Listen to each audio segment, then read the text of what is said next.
welcome to today's session. My name is Gemma Margerison, the Resilience and Recovery Coach, and my special guest here with me today is John Stephenson. Hi, John. Hi, Gemma. Hope you're well. Yeah, very well, thank you. How are you? All good, all good. The sun is shining. Can't be any better. Fantastic. John, could you start us off by telling us a little bit more about who you are and what you do? Yeah, so my name is John Stephenson. I'm a director in a company called Forces Transition Group, which is a partner of the Insure Life Group. I served for many, many years, 20 plus in the armed forces, and had an amazing career. Absolutely loved it. You know, I can't fault it in any way. Apart from when I left, which became a difficult part of my life, not because of the military's failing as such, probably because of my own failing, my failing to not understand what the future held for me, and what really my ownership of that situation should have been. So what I've put in place is a program that is getting there now, to which we can stop that from happening. And of course, that's aligned alongside some of the things the military are doing. It is my belief, though, that this needs to be produced from outside of the forces, because the people inside the forces are looking at their future, are looking at operations, commitment, all different kinds of stuff, and they don't understand the emotion, perhaps, of leaving, because they've never gone through it, and why would they? And they also don't understand what it's like in the big bad world, if you like, and the words that I hate, city, street, because they've never been there. Mm-hmm. So by allowing people to come in who have, as long as there's no bias and people are being honest, I see that as a great way of working together, so that I can produce that, to allow people to streamline, including their families, out of the forces without so many problems as I went through. Okay. So just for, I guess, for people who perhaps aren't aware, what kind of issues might somebody face leaving the forces? Well, you don't understand the future, so you have no direction. When you are, I suppose, cocooned inside an organization, and you very rarely look out of it, you don't really know what's out there, even though the world is so vast. So what actually happens is the direction you want to go in is too big, because you are thinking about too many things, but you also don't understand them. So when you don't understand something, you're not going to do it to the best of its ability. So that direction is really important, and we have to look at how we gain that. Mm-hmm. And of course, a person in the military is very focused on their military life, because it's not just a job. But then all of a sudden you are about to leave, and that focus needs to change. And one of the big problems you have is, because you're so determined, so enthusiastic, so motivated, you continue doing that job right till the end. And then all of a sudden something hits you, and I call it sleepwalking. So sleepwalking is one of the biggest things I think people do. They sleepwalk right through the career, and then sleepwalk at the end, believing they're doing things. So that, for me, is the biggest problem. But what's within that is vast. And working on simple things that are necessity when you leave, like CVs, like continuous professional development, and how that aligns to your future, to your direction, it's very important. Networking is a huge part of getting the job, not a job. It's a massive part of understanding how you speak to people, elevating. One of the problems certainly I had was how to speak to people when I left, because I was very used to talking in groups of 500 soldiers, perhaps. But as soon as I left, when I was in a room eating a vol-au-vent with some business people, it suddenly became a different arena. And I was very scared of that arena, and I'll be honest about that. I didn't really know what my elevator pitch was, so understanding what that is very important. And of course, once you start getting these things right, you wake up from the sleepwalk. You start to gain your own ownership, because that's what it's about. Nobody's going to own your future for you.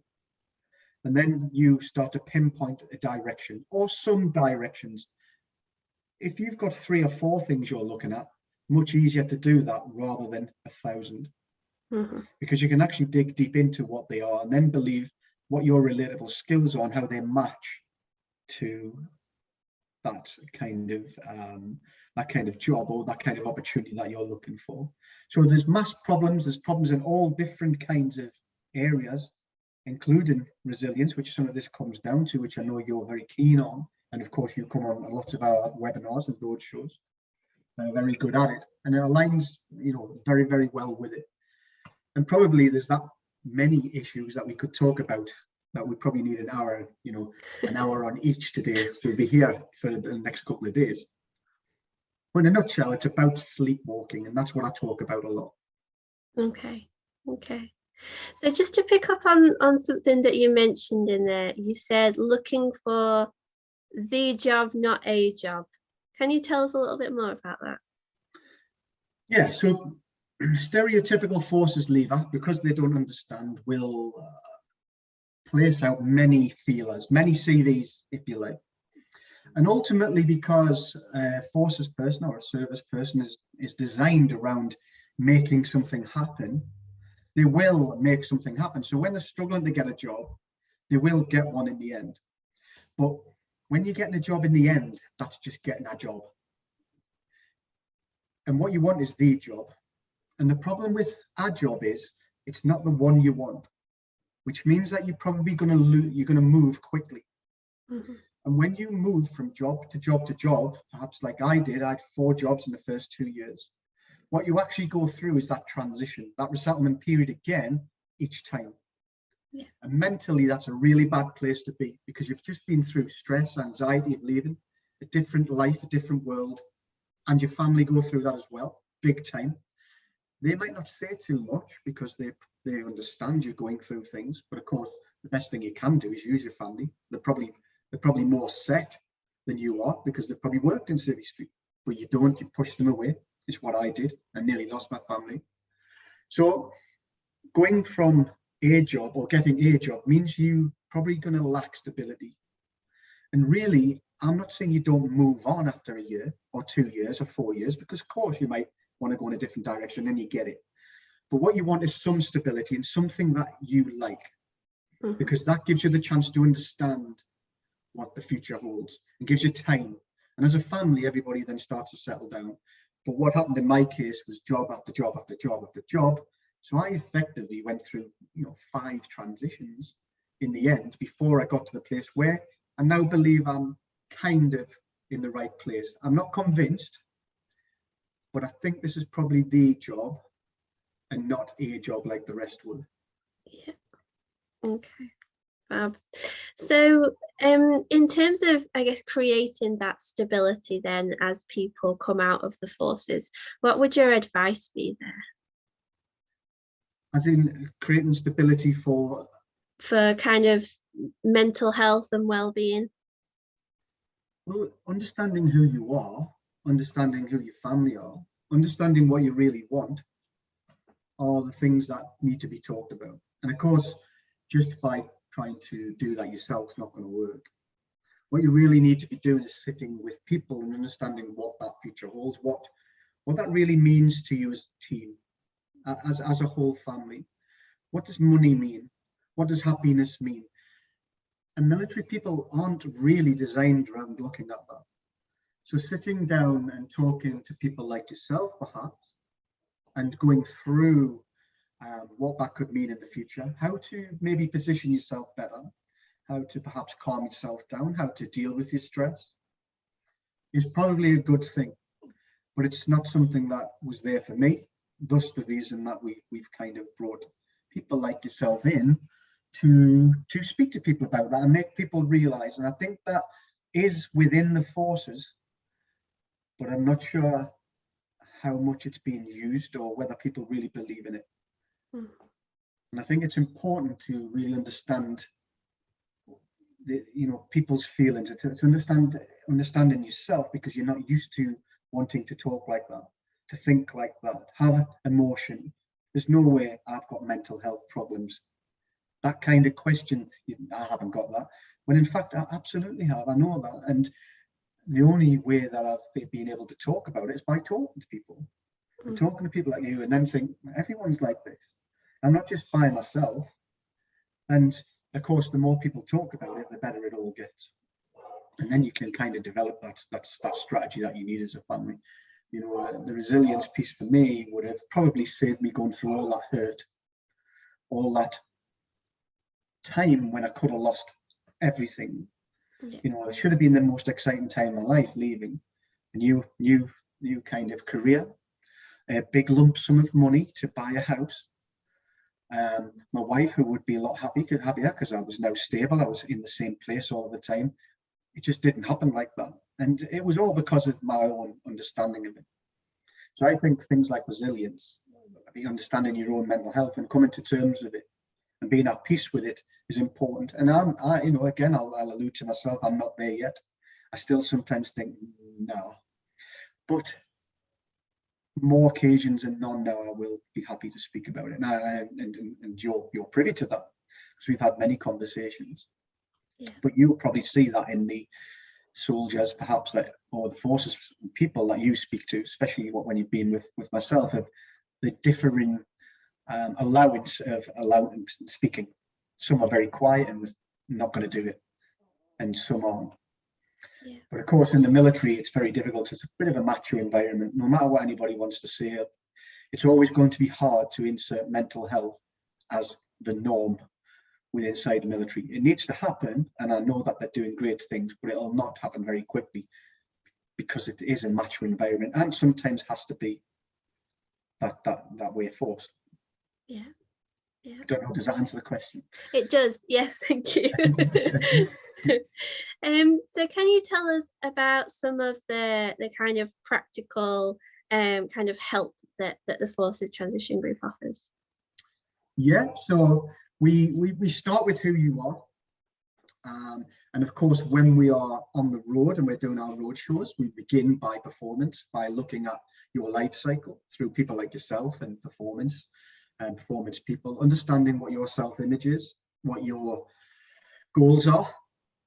And that's important because it starts you off with you waking up from the sleepwalk and you start to think, we don't have to take huge steps every day. So step by step by step, small steps, thinking, not always thinking we have to do something.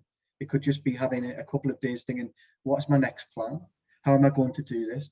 But as long as you're thinking about it and you're taking these small steps, then that's what we try to promote early on. We then start looking at the future and getting rid of what I call the ball of wool. Now, the ball of wool is the mush that flies around your head when you're leaving, and which you can't really do anything because it's so tangled. So slowly but surely, we need to pull the little strand off and cut it off, and then work with that and get rid of it and hang it up. Until we've got a washing line, if you like, with lots of these pieces of string on it, but no ball of wool. And things like the CV can be enough to wake the person up so much that they don't need the Forces Transition Group anymore, and that's fantastic.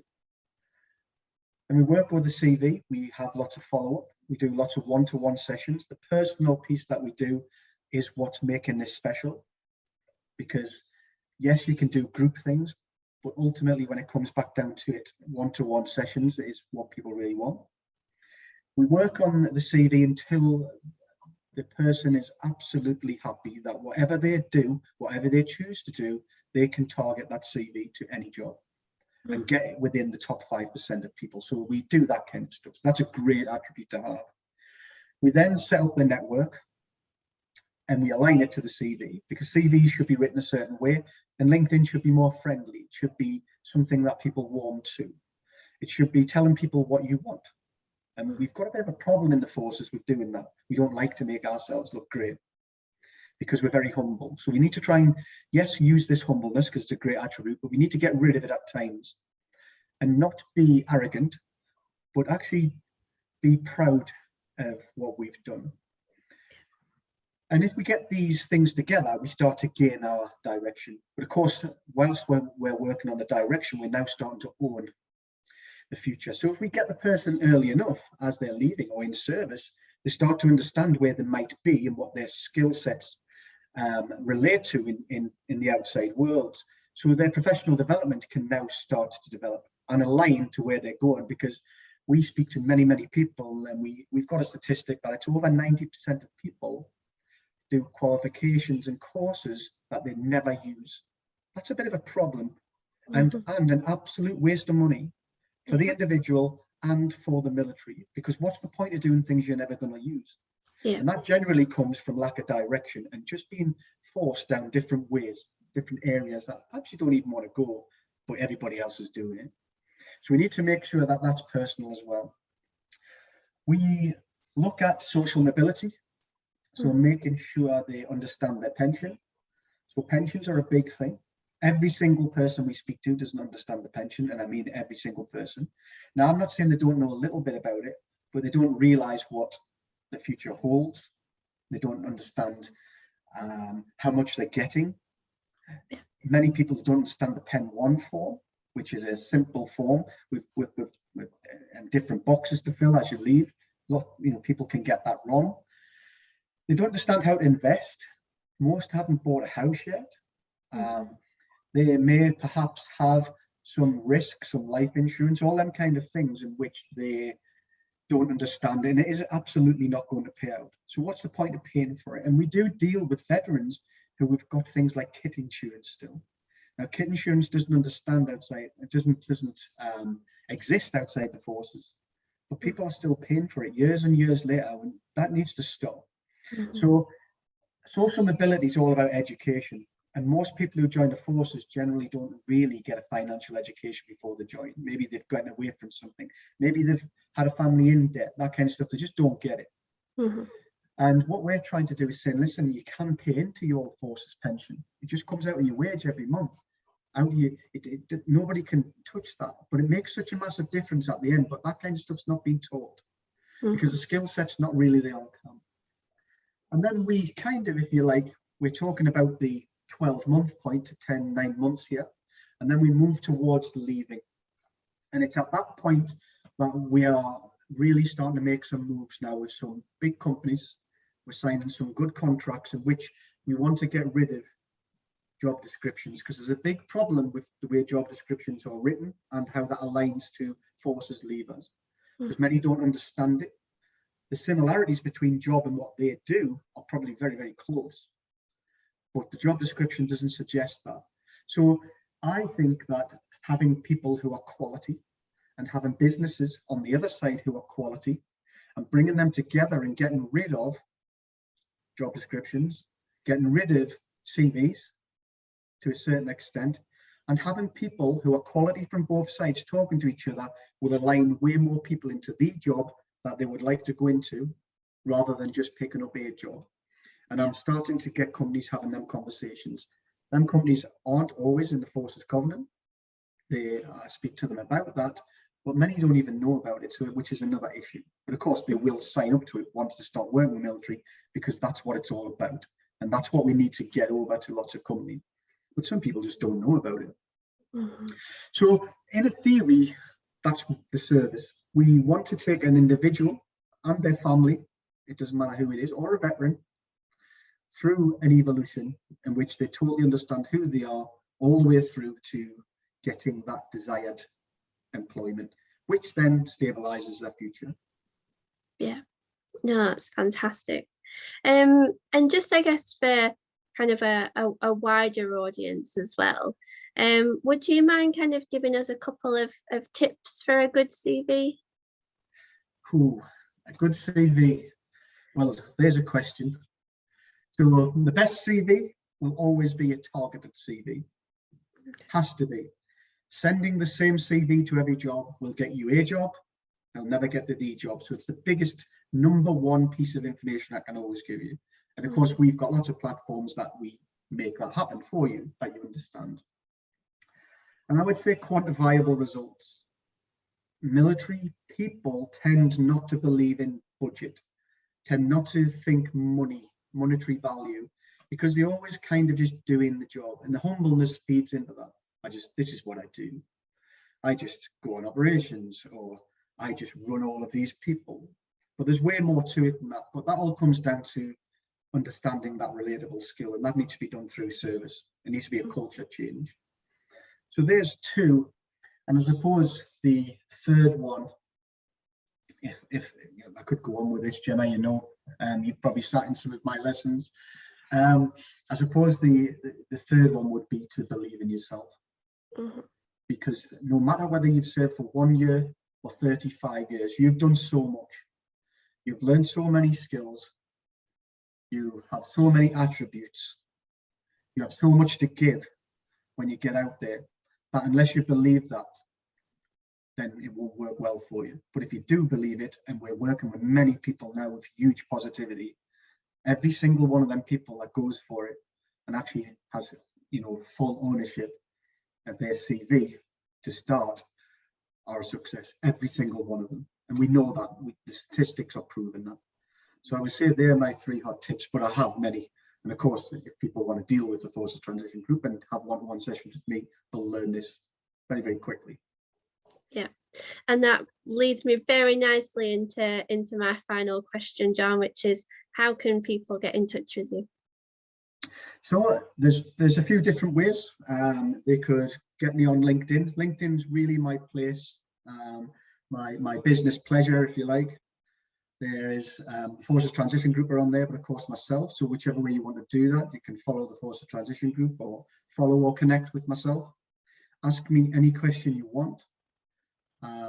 Certainly, we have that many connections that we can set up anything. From interview technique to a job to a CV, it doesn't matter what it is, just ask and we will help you one-to-one. And you can get me at john@forcestransitiongroup.co.uk. But the simplest way really is to just connect with me on LinkedIn, and from there we can start to work together and change your future and make a difference for you. Brill. Thank you so much for your time, John. We really appreciate it. No, it's fantastic as ever. Thanks, Gemma. Thank you. Please please subscribe. If you want to ask John any questions, you can get in touch with him directly or come through us at Gemma Louise Coaching. But we'll see you next time. Thank you.